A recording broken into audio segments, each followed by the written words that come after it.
It all started when I discovered a small, flashing black lens perfectly concealed behind the bathroom vent. My brother had planted the listening device in my apartment, hacked my bank account, and monitored my every move. But the real nightmare began when I went to report it to the police. Instead of protecting me, my parents chose their golden boy. My father actually sent me a video of him throwing my belongings into the fire. They thought they had defeated me. They thought he had won. But they had no idea of the ultimate, humiliating destruction the universe was about to inflict upon him. Thank you for being here.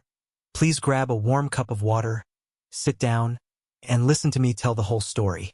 Growing up, my house never truly felt like a home.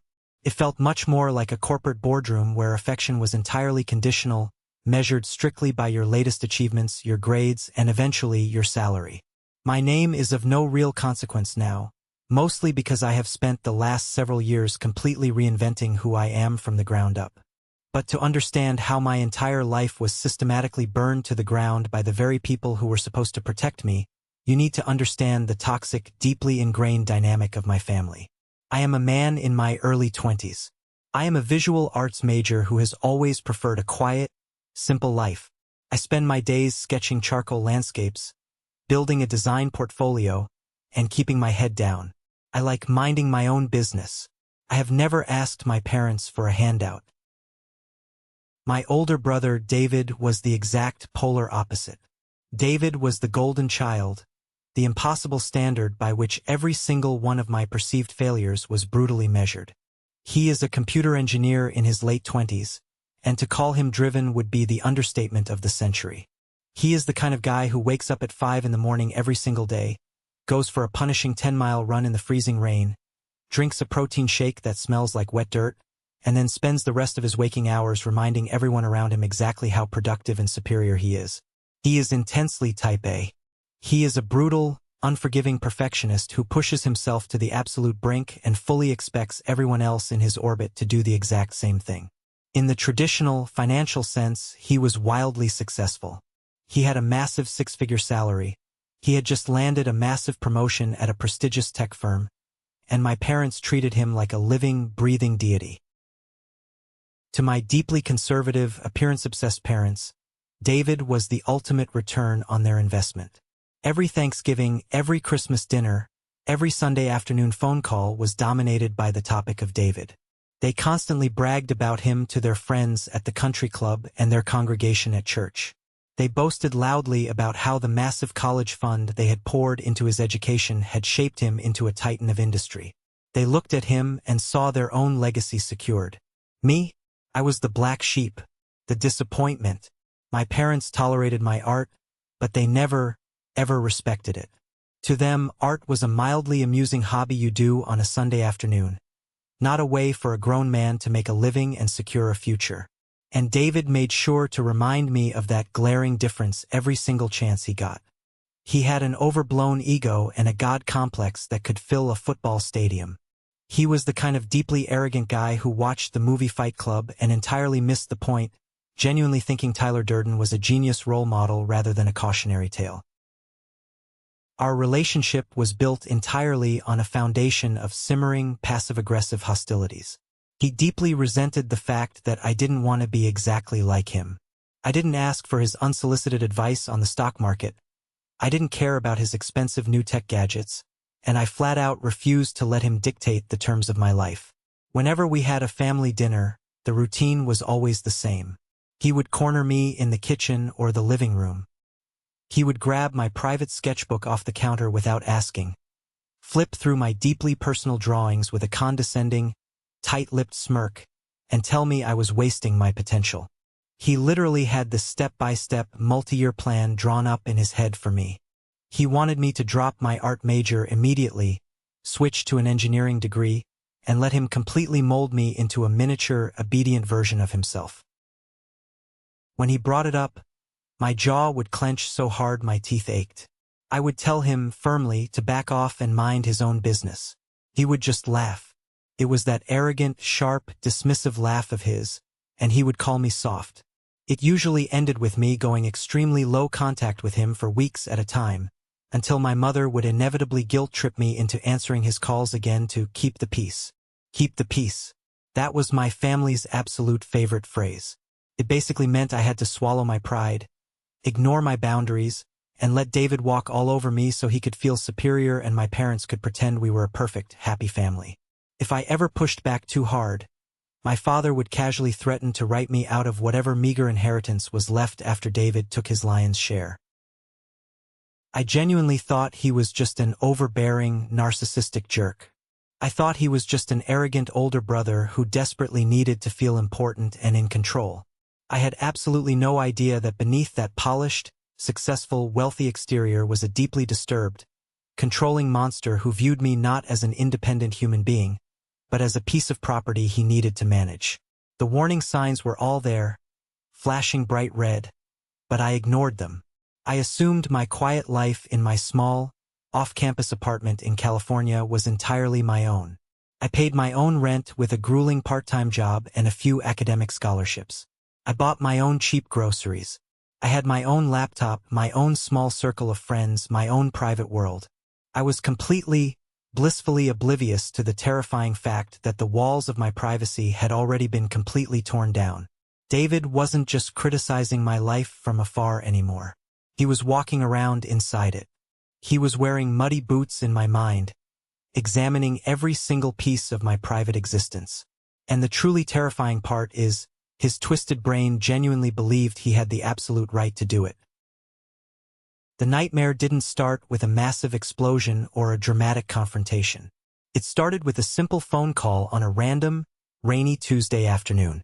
I was sitting at my small, scratched kitchen table, eating a cheap turkey sandwich, listening to David ramble on speakerphone about the incompetent junior developers on his latest corporate project. I usually just put the phone down, let him talk at me, and hummed in agreement while I worked on my art. Then he made a joke. It was a throwaway, sarcastic comment, meant to be witty and cutting. He made a highly specific, mocking remark about a digital drawing I had been working on for the past 3 days. It was a dark, brooding, charcoal-style sketch of a broken clock tower surrounded by dead trees. My hand froze entirely over my drawing tablet. The stylus slipped from my fingers and clattered loudly against the plastic desk.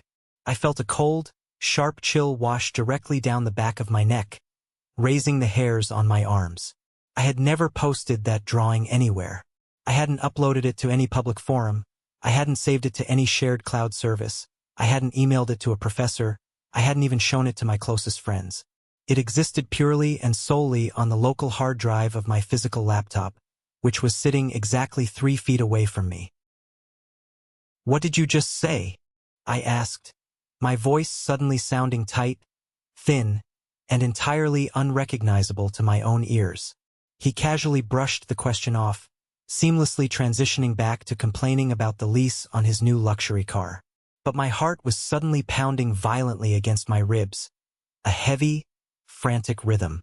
After I quickly made an excuse and hung up the phone, I sat in absolute, suffocating silence in my empty apartment, staring blankly at my glowing laptop screen.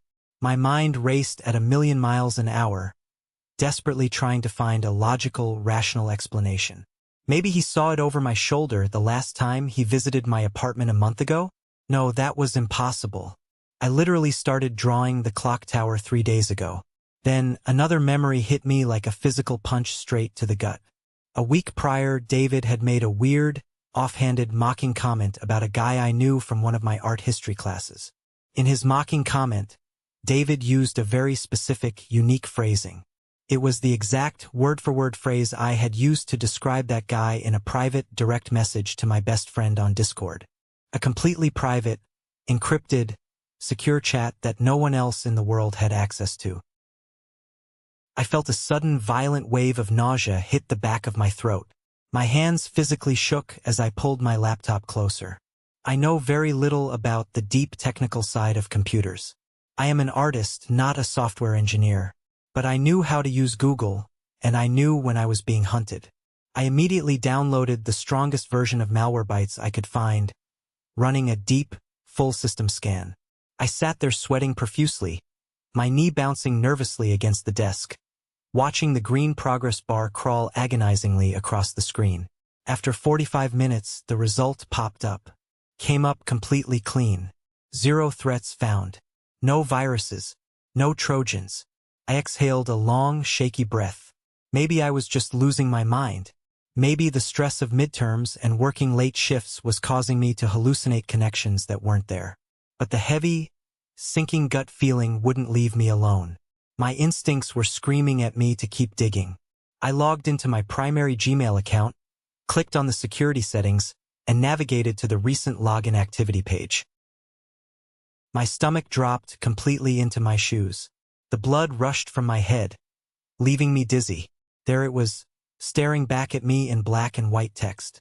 An unfamiliar IP address, tied to a completely different computer model and a location 3 towns over, had been logging into my personal email multiple times a day, every single day, for the past week. I quickly checked my mobile banking app. Same exact thing. I checked my university student portal. Same thing. Someone had been casually walking through the most sensitive, private corridors of my digital life like they had the master keys to the building. I grabbed my cell phone and dialed David's number. My blood was absolutely boiling with a rage I had never felt before. But beneath that blinding anger was a thick, heavy, suffocating layer of pure terror. He picked up on the second ring, sounding utterly relaxed. "Did you hack my computer?" I demanded, not bothering with a greeting, my voice trembling violently with raw rage. There was a brief, heavy pause on the line. I could hear him breathing. Then he laughed. It wasn't a nervous laugh caught off guard. It was a booming, genuine, deeply amused chuckle. "Hack is such an ugly, dramatic word, little brother," he said smoothly, his voice dripping with condescension. "I simply set up some standard remote access protocols to your laptop the last time I was visiting your apartment. I'm just keeping a close eye on things."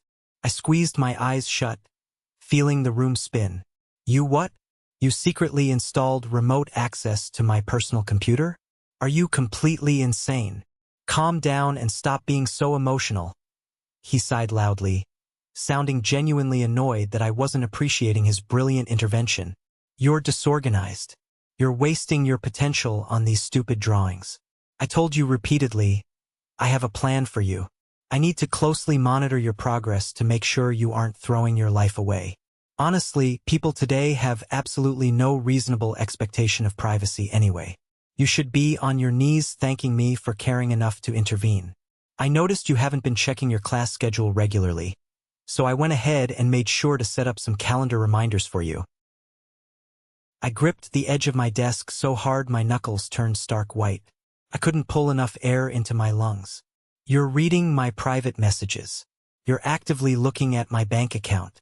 You're watching my art in real time.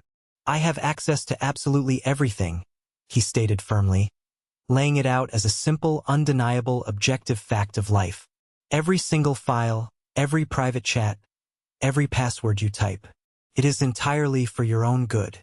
Someone in this family has to mentor you before you end up on the street." I slammed my thumb down on the screen, ending the call instantly. I shoved myself violently away from the table, my wooden chair scraping loudly against the cheap linoleum floor. The reality crashed down on me, suffocating me. He had everything. My bank account, my school records, my art, my deepest, most private conversations with my friends. The sacred boundaries of my entire life had been completely erased by a man who honestly believed he owned me.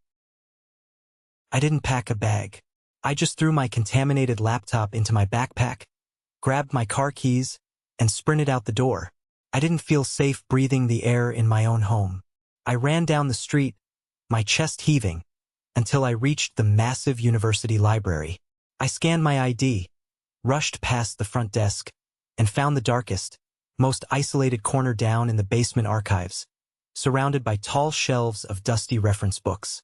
I sat there in the dead silence, staring at the black canvas backpack at my feet, terrified of the machine inside it, realizing that my own flesh and blood had effectively turned my life into his own sick, personal reality television show.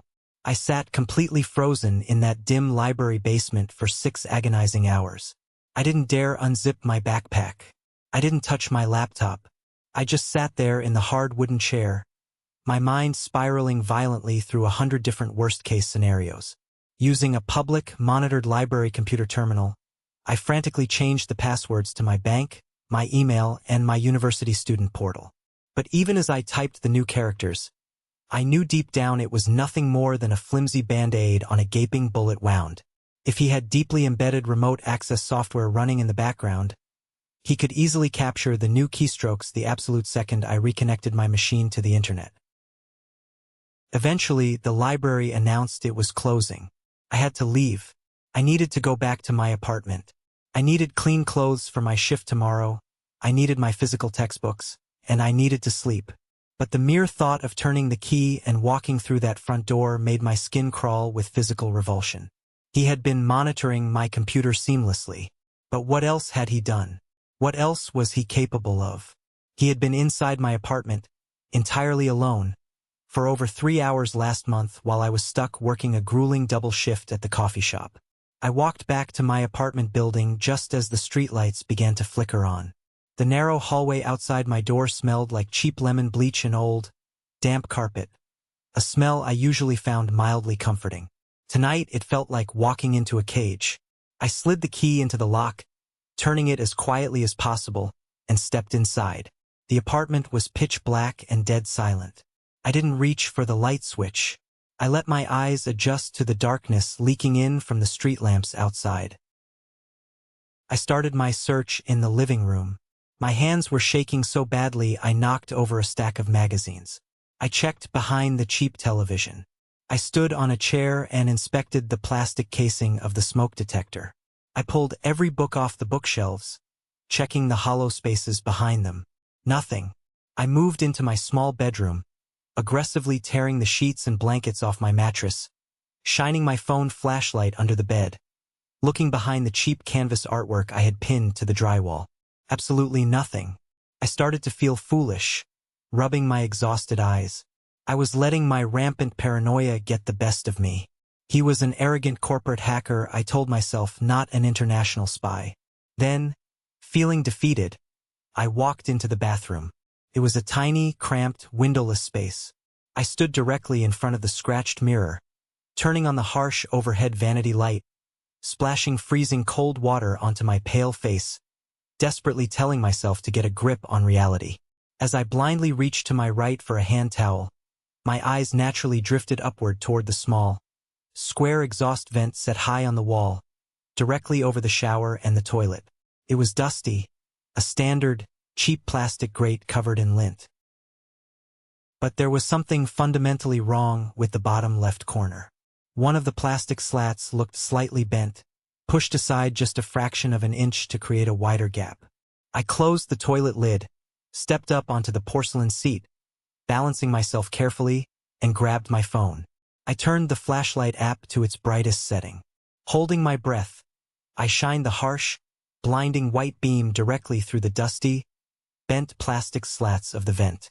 My breath instantly caught and locked in my throat. My peripheral vision tunneled until all I could see was the vent. Tucked neatly behind the plastic grate, held firmly in place with a thick piece of black electrical tape, was a small, square, metallic device. The light from my phone bounced off a tiny, perfectly round glass lens, reflecting directly back into my eyes. A minuscule blue LED light blinked slowly, rhythmically, in the shadows. It was a camera, positioned perfectly, pointed directly at the shower stall, pointed directly at the toilet. I stumbled backward in sheer horror, my foot slipping off the wet toilet seat. I crashed backward into the heavy wooden bathroom door, hitting the floor hard, but the adrenaline surging through my veins entirely masked the pain. I scrambled backward into the hallway on my hands and knees, my chest heaving violently, gasping for air as if I had just been dragged underwater. I dry heaved over the carpet, my stomach violently rejecting the horrific, sickening reality of what I had just discovered. My brother, my own flesh and blood, the man I grew up with. He hadn't just breached the digital walls of my life. He had completely, utterly violated my most intimate, vulnerable, physical space. He had watched me, The paralyzing fear instantly evaporated, replaced entirely by a blinding, white-hot, furious rage. I didn't pack a bag. I didn't touch my computer. I marched straight out of the apartment, slamming the door behind me, got into my beat-up car, and drove well over the speed limit directly to the local police precinct. The station lobby was brightly lit, smelling strongly of stale coffee and industrial floor wax. I walked straight up to the thick bulletproof glass partition, my jaw clenched so tight my teeth ground together. My hands were shaking so violently I had to grip the metal counter to keep myself upright. I looked the tired desk sergeant dead in the eye. "I need to report a severe crime," I said, my voice surprisingly loud and steady. My older brother hacked all of my personal electronics, and I just found a hidden recording device wired inside the vent in my bathroom. The next few hours were an exhausting blur of repeating my story, answering invasive questions, and signing endless forms. 2 uniformed officers accompanied me back to my apartment. I stood trembling in the hallway while they went into the bathroom with a toolkit. When they emerged 10 minutes later, holding the small black camera sealed inside a clear plastic evidence bag, the absolute reality of the situation finally crashed over me like a wave. It wasn't a nightmare I could wake up from. It was real.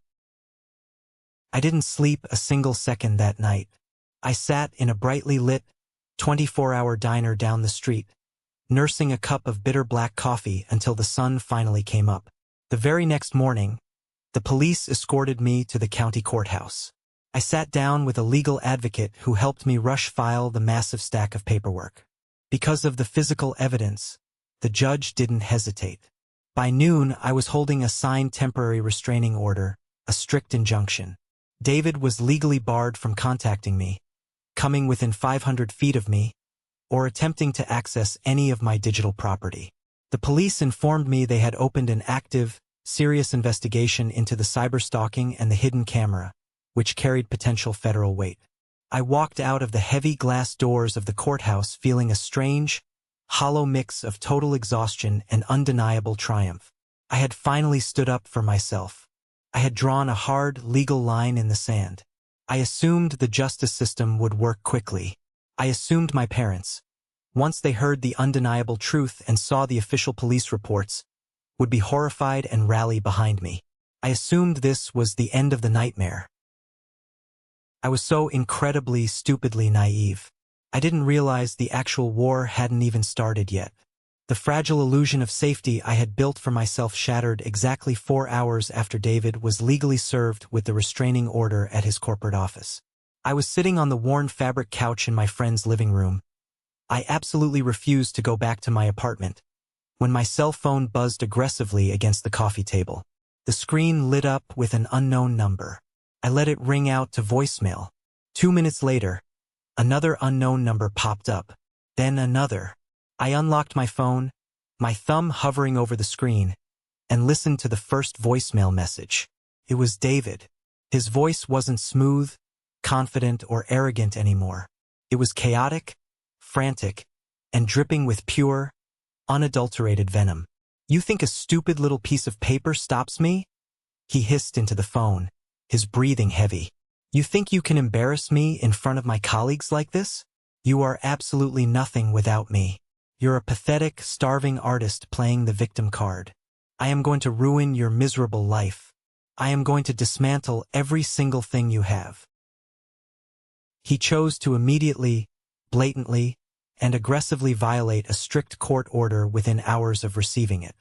His massive ego simply could not comprehend or accept the fact that I had successfully defied his control. I didn't hesitate or try to reason with him. I immediately called the detective handling my active case, played the voicemail over the phone, and forwarded the audio file directly to her inbox. By 8 o'clock that evening, David was officially arrested. According to the detective, they pulled him out of his high-rise luxury apartment, put him in handcuffs, and threw him into a holding cell for the night. He was facing immediate misdemeanor charges for violating the injunction, which would sit right alongside the far more serious pending federal implications of the hacking and the hidden camera.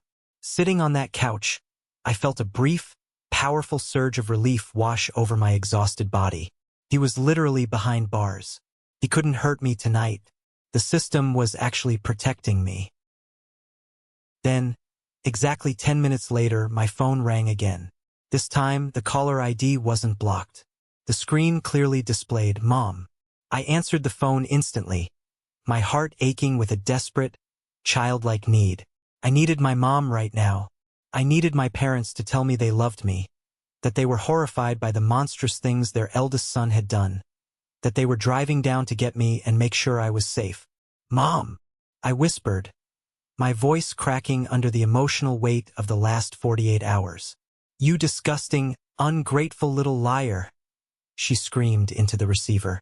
The sheer volume, the absolute hatred, and the raw disgust in her voice were like physical blows.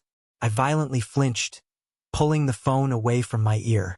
Mom, wait. Please just listen to me.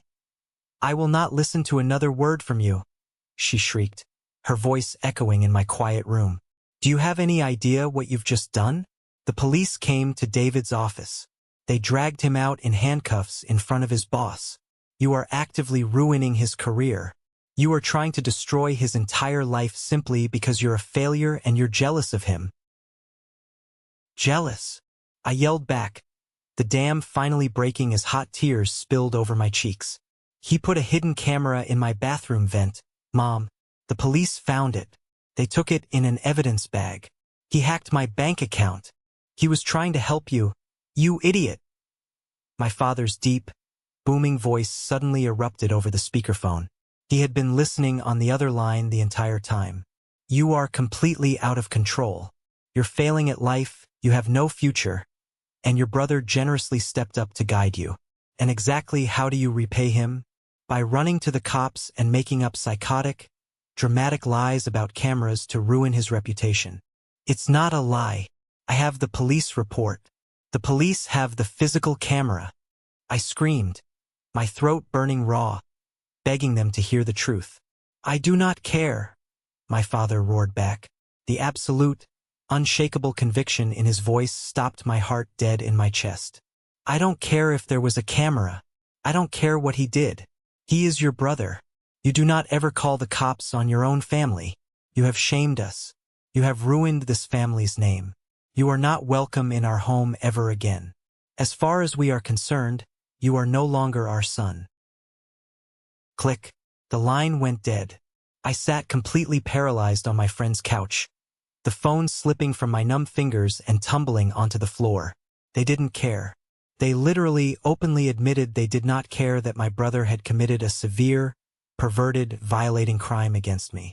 In their deeply twisted eyes, the only actual crime committed was me exposing their perfect, high-salary golden boy to the public. Their obsession with their pristine image, their absolute worship of David's success and money, had completely blinded them to his monstrous behavior. I honestly thought that was the absolute rock bottom. I thought being verbally disowned and abandoned by my own parents in my darkest hour was the worst pain a human being could possibly feel. But the very next morning, my father made absolutely sure to twist the knife until the blade broke off entirely inside my chest. I woke up on the couch to a video message sent directly from my dad's cell phone number. I opened the message with trembling hands, dreading what I was about to see. The shaky cell phone video showed my parents' large suburban backyard. My father was standing directly next to a large, rusted metal burn barrel. Bright orange flames were licking aggressively up over the top edge, sending thick black smoke into the sky. My mother was standing rigidly in the background, her arms crossed, her face set in absolute stone. Since you want to act like a complete stranger and call the cops on your family, you don't need to keep your trash in our house anymore, my father said directly to the camera, his face twisted in an ugly, hateful sneer. He reached down to the grass and picked up an armful of items. I recognized them instantly, and a sob caught in my throat. It was my stuff, the personal things I had safely left behind in my childhood bedroom when I moved out. He casually threw my old, signed high school yearbooks directly into the fire. He reached down again, picked up my favorite childhood baseball glove, the exact one we used to play catch with in that very yard before David became the only son that mattered, and tossed it into the flames without flinching. Then, He picked up a thick stack of my old sketchbooks, years and years of my early artwork and memories, and violently shoved them down into the roaring fire with a metal pitchfork. "We are done with you," he spat aggressively at the camera, before the video abruptly cut to black. I didn't scream. I didn't throw my phone. I didn't even cry anymore. I just sat there in absolute, crushing, deafening silence.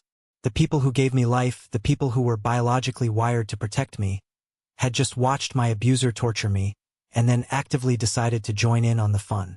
They had literally burned my past to ashes, and in doing so, they fully intended to burn my future. Because when I finally tried to pull myself together a few agonizing days later to get a new job so I could afford to move to a safe apartment, I realized a massive, fatal flaw in my desperate escape plan. When I fled my apartment that first night, I didn't grab my essential legal documents. My birth certificate, my passport, my social security card, they were all securely locked inside a heavy fireproof safe located in my parents' master bedroom closet. I desperately needed those exact documents to pass a background check for a job.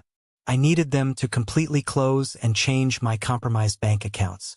I legally needed them to exist and function in society.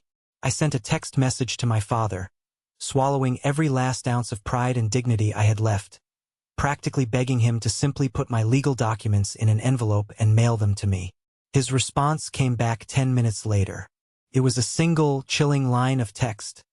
"I don't know what documents you're talking about. I think they might have accidentally fallen into the fire. They had completely, masterfully trapped me. They had cut off my family support, publicly destroyed my cherished belongings, and were now actively holding my legal identity hostage, trying to financially starve me into submission. They wanted me to hit rock bottom. They wanted me to crawl back to their house on my hands and knees, apologize profusely to David, drop the police charges, and accept my permanent place as his obedient, silent punching bag." I was completely and utterly alone in the world. The severe depression hit me like a runaway freight train. I couldn't sleep, terrified that David would quickly bail out of jail and find a way to post my private information online, or that his aggressive friends would show up at my friend's door. I completely stopped eating. I became grossly thin, my skin pale and sickly.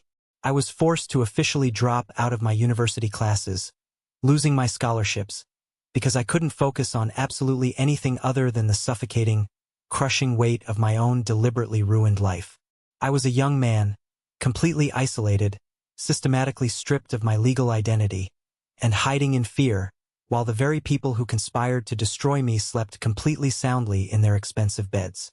The following months were a brutal, agonizing masterclass in how completely a human being can be systematically dismantled by the very people who share their blood. It was not just that my parents abandoned me. That would have been painful, but I could have survived simple abandonment. No, they actively hunted me.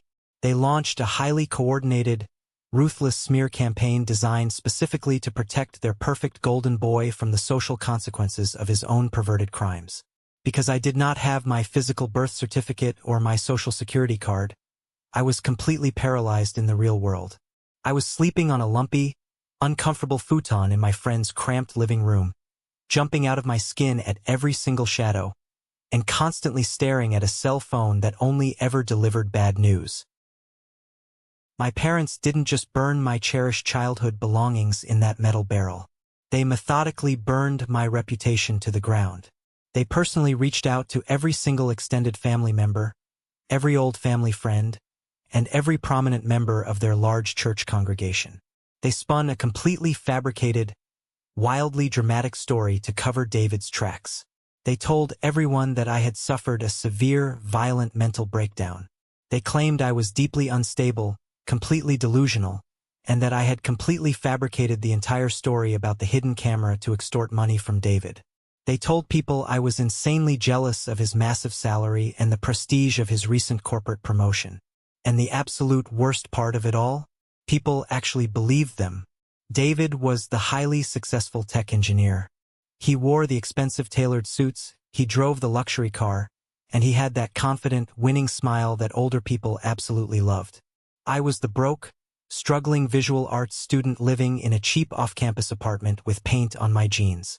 To the outside world, my parents' lie made perfect, logical sense.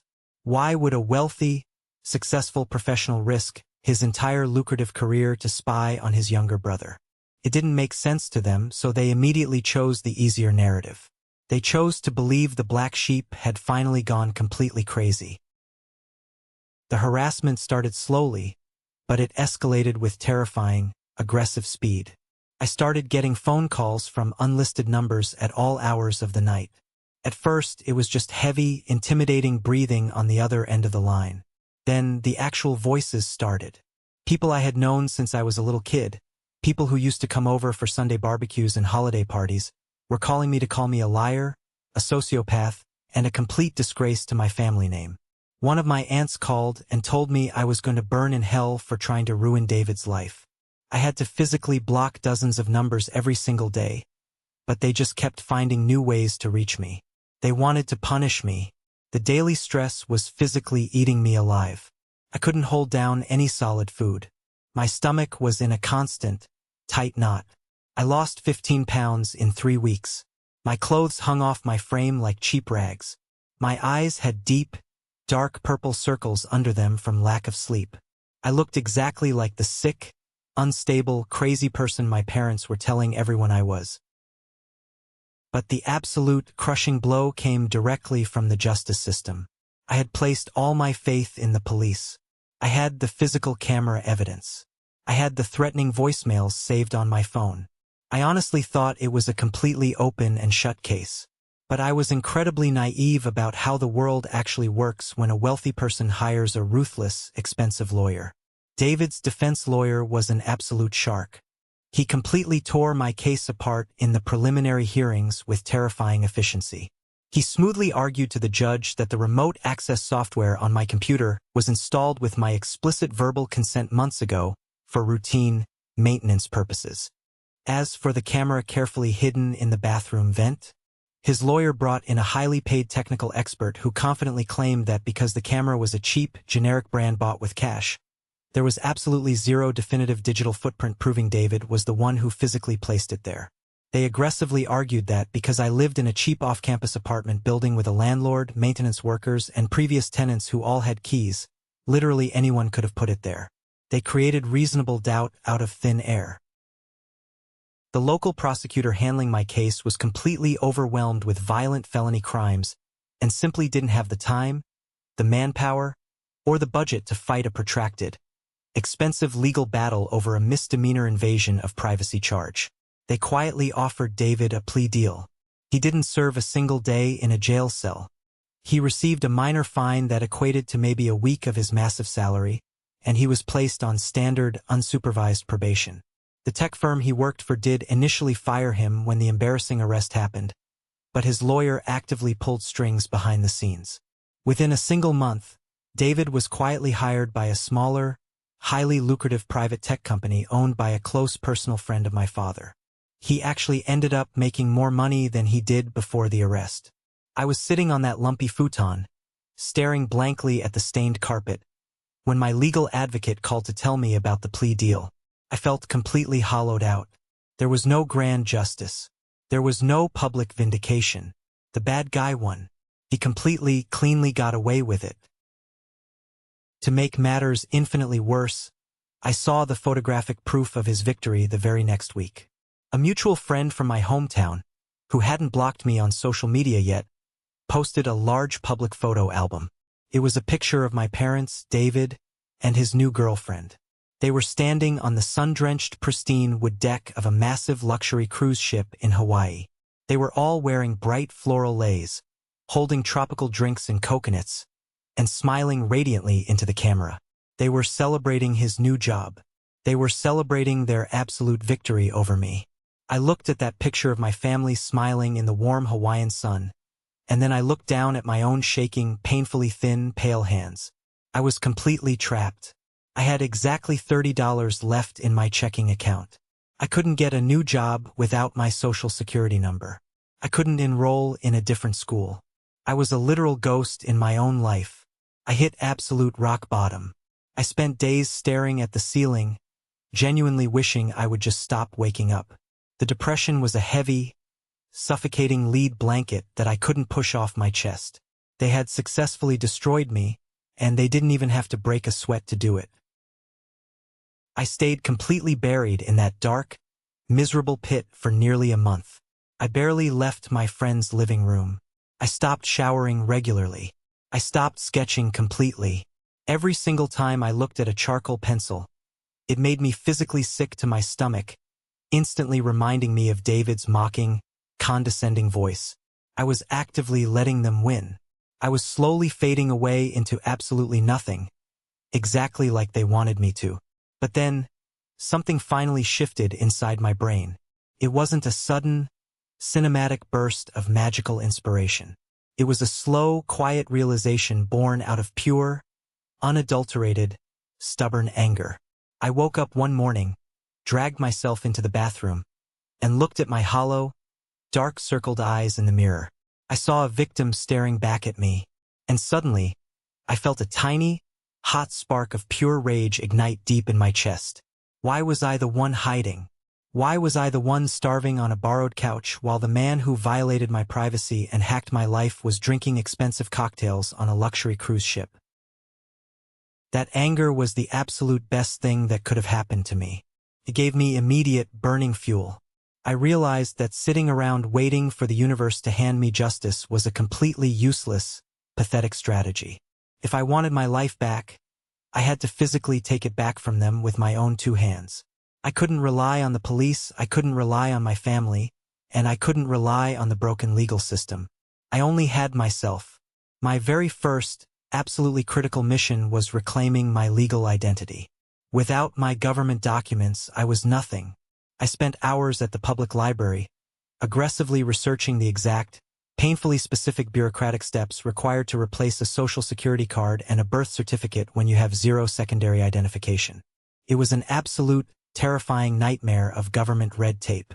I found out I needed a certified medical record or a stamp school transcript to prove my identity to the county vital records office. I put on my worn-out sneakers and walked 3 miles in the freezing rain to my university's registrar office. I stood dripping wet at the wooden counter and calmly explained my situation to the older woman working there. Her name tag said Margaret.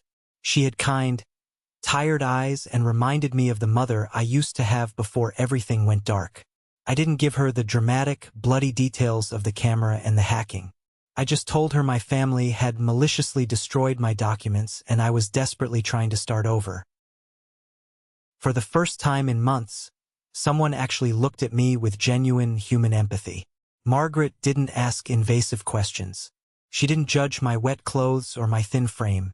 She simply nodded, typed rapidly on her keyboard, and printed out a fully certified, officially stamped copy of my university transcript and my student ID profile. She slipped it into a crisp manila envelope and handed it to me. "Good luck, honey," she said softly, offering a sad smile.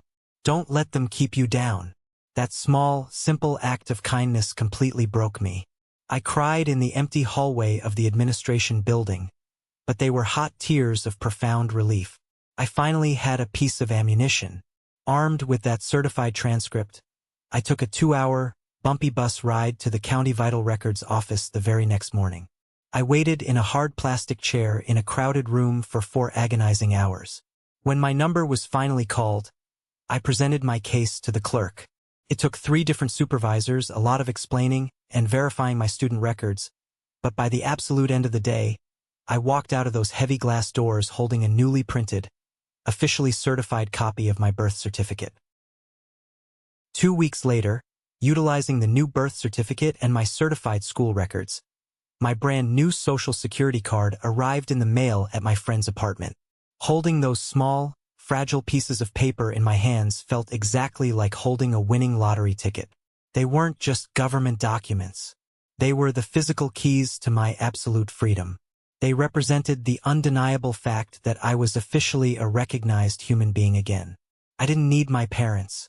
I didn't need their permission to exist or their money to survive. The very next day, I walked into a busy local diner down the street and applied for a job as a line cook. The manager took one look at me and hired me on the spot. It wasn't glamorous. It was incredibly hard, sweaty, exhausting, back-breaking work. I stood over a hot grill for 10 hours a day. I came home smelling like old grease and burnt onions every single night, my feet aching terribly and my hands covered in small burns and blisters. But I didn't care at all. Every single paycheck I deposited into my newly secured, heavily protected bank account was a massive, undeniable victory against my family. I saved every single penny I made. I stopped eating out completely. I bought my clothes at cheap thrift stores. I lived like a disciplined monk for 6 straight months. And during those 6 months, I completely and utterly severed the final, lingering ties to my past. I walked into a cell phone provider, completely canceled my old phone number, and bought a cheap prepaid phone with a brand new, unlisted number. I aggressively deleted every single social media account I had ever created. I vanished completely from the digital world. As far as my family and their toxic church friends were concerned, I had simply dropped off the face of the earth. When I finally saved up exactly $3,000 in cash, I packed my few belongings into 2 canvas duffel bags. I hugged my friend tightly, thanking him for keeping me off the cold streets when I had nothing, and I got on a Greyhound bus heading east. I was finally leaving California. I was leaving the state where my parents lived, the state where David worked, the state where my entire life had been burned down. I stared out the dirty, smudged window of the bus as we crossed the state line, watching the familiar landscape disappear behind me. I felt a massive, heavy weight physically lift off my chest. The black sheep was finally gone, and he was never coming back. I ended up settling in a quiet, incredibly affordable Midwestern state. It was a place where absolutely nobody knew my name, nobody knew my history, and nobody cared about the dramatic, vicious rumors my family had spread back on the coast. The air felt cleaner here. The streets felt safer. The people actually smiled at you when you walked into a grocery store. Rebuilding an entire human life from absolute scratch is incredibly lonely at first. For the first few months, my entire existence consisted of my small, bare studio apartment, a cheap mattress on the floor, and the new job I managed to land. Because I finally had my legal documents and a clean background check, I applied for a junior graphic design position at a local, mid-sized advertising agency. It wasn't the fine arts career I had originally dreamed of when I was drawing charcoal landscapes, but it was creative, steady work. When they called to offer me the job, they quoted a starting salary that was genuinely more money than I had ever made in my entire life. It was enough to easily pay my rent, buy decent groceries without checking the price tags, and finally start saving for a real future. Having a stable, safe, predictable routine was the exact medicine my shattered nervous system desperately needed. But the deep trauma of what my brother had done to me was still heavily rooted in my brain. For a long time, I couldn't take a shower without staring intensely at the bathroom vent, terrified I would see a blinking blue light. I couldn't open my laptop without a sharp spike of anxiety hitting my chest. The lingering paranoia was an incredibly difficult ghost to shake. So, my therapist helped me understand a brutal but necessary truth. I was entirely mourning the loss of a family that never actually existed in the first place. I was mourning an illusion. My parents were never going to be the supportive, loving protectors I desperately wanted them to be. They were deeply broken, shallow people who valued public status over their own child's safety. And David was a dangerous, calculating predator masquerading as a successful professional. Understanding that their horrific actions were a reflection of their own profound sickness, and absolutely not a reflection of my worth, was the key that finally unlocked my mental prison. As I healed internally, my external life began to beautifully flourish. I slowly started sketching again. Not dark, brooding charcoal drawings of broken towers and dead trees, but vibrant, colorful landscapes and bright character designs. I found my passion again. I also started pushing myself to meet new people. I joined a local weekend hiking group. I started attending a weekly figure drawing class at a community center downtown. Slowly but surely, I began to build a new circle of friends. One of them, a guy named Marcus who worked as a mechanic, completely changed my view on trust. These were people who liked me simply for who I was. They didn't care about my earning potential, they didn't judge my career choices, and they never, ever tried to control me. We would have loud, chaotic potluck dinners on Friday nights, sitting around my small kitchen table, eating cheap pizza and laughing until our ribs physically ached. When my beat-up car got a flat tire in the snow, Marcus and 2 other friends showed up within 20 minutes with a jack and hot coffee to help me fix it. When I was sick with the flu, one of them dropped off hot soup and medicine at my door without me even asking. I looked around my living room one evening, completely surrounded by these loud, funny, deeply kind people, and a profound, life-altering realization washed over me. This was my family. Blood does not automatically make someone your family. Blood is just a random biological accident. Real family is entirely about mutual respect, absolute safety, and unconditional support. I had spent 20 years trying to force a square peg into a round hole, begging for tiny scraps of affection from people who actively despised me. Now, I was sitting at a table full of people who actually chose to love me. I felt a deep, overwhelming sense of peace that I had never experienced in my entire life. I was happy. I was genuinely, undeniably, completely happy. I had a good job, a safe home where nobody was watching me, and a chosen family. The terrible nightmares completely stopped. I stopped checking my rearview mirror. I stopped looking over my shoulder. I had won the war, not by seeking petty revenge or fighting in court, but by successfully removing myself from their toxic battlefield entirely. I assumed my past was completely buried and that I would never hear the names of my parents or my brother ever again. But the universe, as it turns out, has a very dark, very specific, and highly ironic sense of humor. The final chapter of this story wasn't written by me. It was written by karma. 9 full, incredibly peaceful months had passed since I completely cut contact and moved across the country. My life was steady, secure, and wonderfully uneventful. It was a crisp, totally normal Tuesday morning.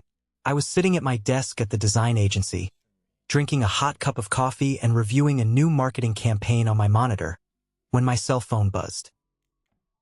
I casually glanced at the screen. It was an email notification. My stomach did a sudden, violent drop. It was sent to a very old, secondary email address I had used back in high school for spam and junk mail, one I hadn't thought to delete because I simply never used it anymore. The sender's name was my father's younger sister, my aunt. I stared at the subject line for a full, agonizing minute before my finger moved to click it. It simply read, "Urgent family news." I took a slow, deep breath, bracing myself for another wave of harassment, another bizarre legal threat, or maybe another video of them burning something else I loved.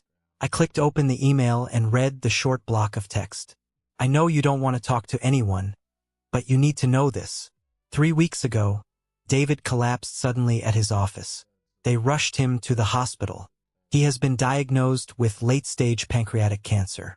The doctors say it's extremely aggressive and inoperable. He doesn't have much time left. Your parents are completely devastated. Please consider calling them." I sat perfectly still in my ergonomic office chair. The low hum of the air conditioner and the cheerful chatter of my coworkers in the hallway seemed to fade into total, ringing static. Pancreatic cancer. Terminal. David. We had absolutely zero family history of cancer on either side of our bloodline. David was a rigorous fitness fanatic in his late 20s who ran 10 miles a day, drank organic protein shakes, and treated his body like an absolute temple. It made absolutely no medical or logical sense. It was a complete, random, devastating biological anomaly. A death sentence handed down from the sky. I sat there and I actively waited for the wave of grief to hit me.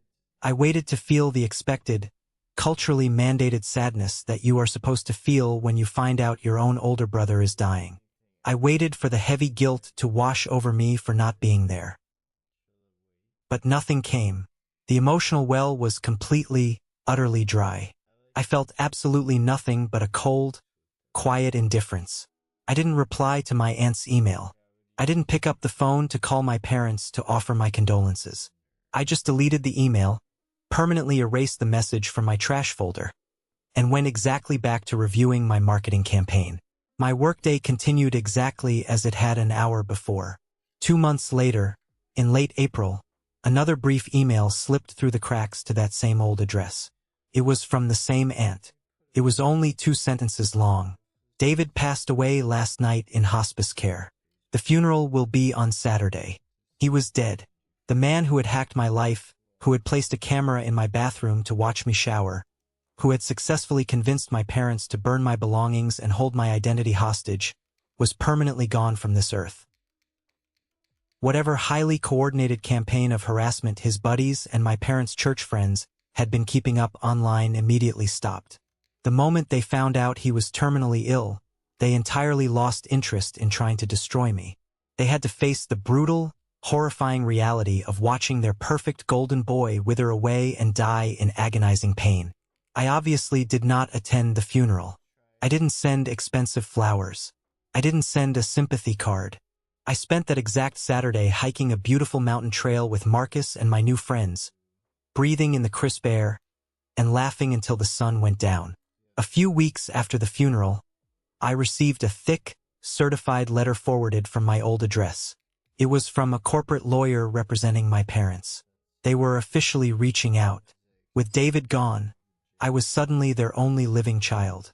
The letter contained vague, overly formal language about wanting to reconnect and heal the past. But it also subtly mentioned the massive inheritance, the remains of his bloated college fund, and a life insurance policy David had left behind, heavily implying that if I came back into the fold, that money would eventually be mine. They honestly thought money could buy back the son they threw into the fire. They thought a massive inheritance could magically erase the fact that they chose a monster over their own flesh and blood.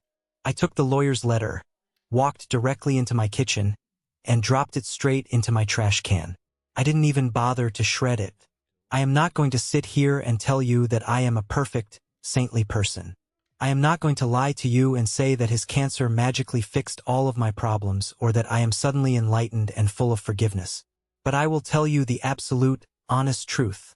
When I found out he died, I was glad. I felt bad about having that dark thought for maybe a day or two, but then I stopped feeling guilty. I don't believe in karma in the traditional sense.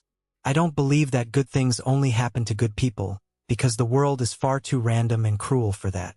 But in this one specific, highly isolated scenario, the universe stepped in and delivered the ultimate, brutal justice that the legal system refused to give me. The universe threw me one massive freebie, and I am going to appreciate it for the rest of my life. I honestly feel completely free. My parents have to live the rest of their miserable lives sitting in an empty house, surrounded by the ashes of the son they destroyed, mourning the son that destroyed them. I hope they rot in that house, and I do not feel a single ounce of guilt about saying that. They are the broken ones. I am not. I survived their fire, and I built a completely beautiful life out of the ashes. Thank you for sticking around and listening to my story. It's not an easy one to tell, but it's the truth. I hope this resonated with you in some way, especially if you have ever felt like the black sheep in your own family. Have you ever found yourself in a similar situation, where you had to walk away from the people who were supposed to love you? If you made it all the way to the very end of this video, you are part of a very special group. I call it the 1% Club. I want you to go down into the comments right now and type the letter W. That W stands for winner. It is our secret signal to recognize the winners, the amazing people who stuck through the darkness to see the light at the end of the tunnel. Let me know you're a winner. Please don't forget to hit that like button and follow the channel. We are building a community here, and I can't wait to share the next story with you. Take care of yourselves, and remember, your peace is worth protecting.